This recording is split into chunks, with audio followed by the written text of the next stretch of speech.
Hey guys, Spud here, and today I am very excited yet again because for the third weekly newsletter in a row, we've been introduced to yet another new third-party developer.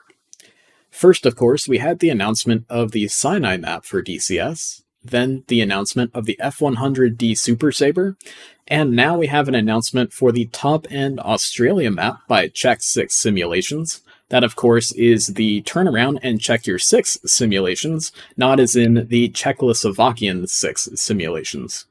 And of course, they're bringing to us the top-end Australia map.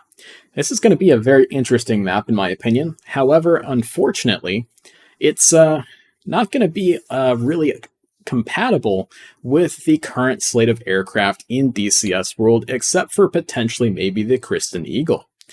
This is because due to the fact that flying over the Australian continent means that you're going to be flying inverted for almost your entire flight, in which the fuel and oil systems of our current slate of military aircraft in DCS are just not going to be able to handle that.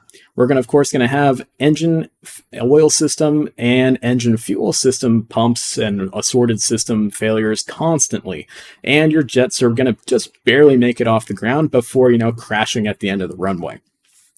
So it really is no secret that the Australian Air Force had to have all of their aircraft fitted with extensive inverted fuel and oil pumps in order to make sure that their aircraft could operate safely over the Australian continent. Moving on from that joke, I hope you guys all, of course, realize that it was in fact a joke. I think this map will be pretty darn compelling for a number of reasons that maybe you guys thought of or didn't really think of. I've definitely seen on the Eagle Dynamics socials a lot of folks kind of trashing the map already, kind of poo-pooing it, being like, oh, well, there was no actual conflict on this map, I don't want it because of that, why aren't they making Afghanistan, or, something of that nature.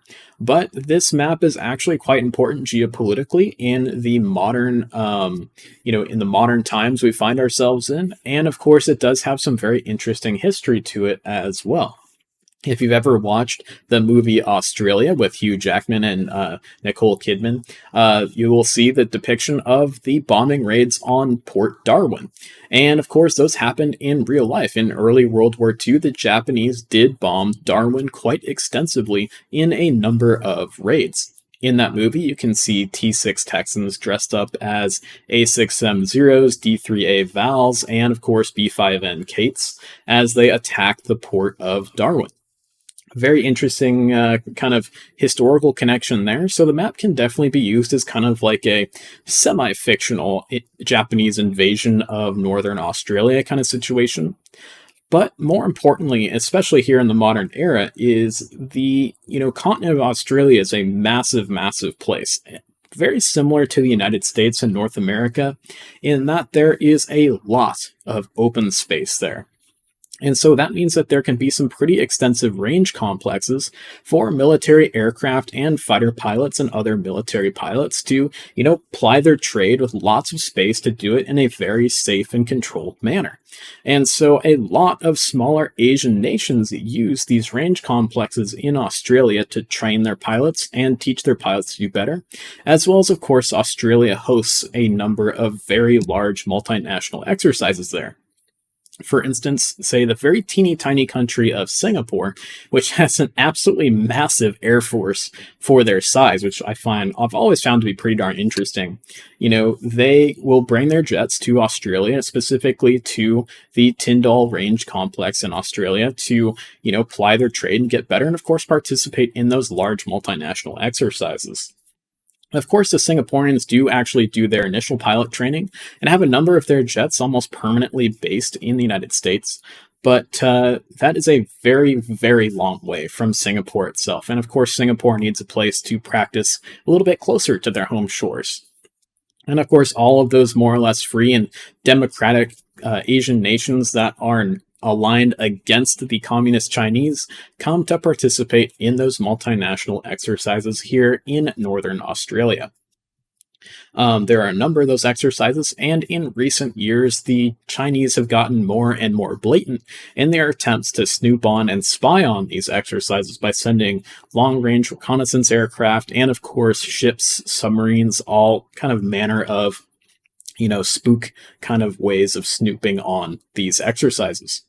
As well as, of course, you could even turn that into a hot war with a Chinese invasion of Northern Australia if you wanted to. You could even, potentially use Tiwi Island up there as like a little kind of a stand-in for Timor and kind of the Timor conflicts in the 1990s if you wanted to. So it's also going to be, I think, a fantastic map for player versus player multiplayer.